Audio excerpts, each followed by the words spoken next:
Love does not delight in evil, but rejoices in the truth. It always protects, always trusts, always hopes, and always perseveres. Love never fails.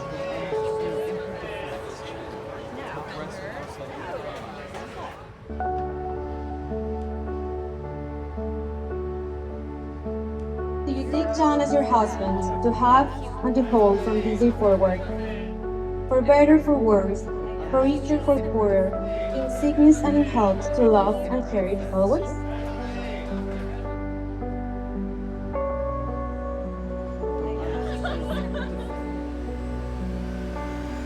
Edgar.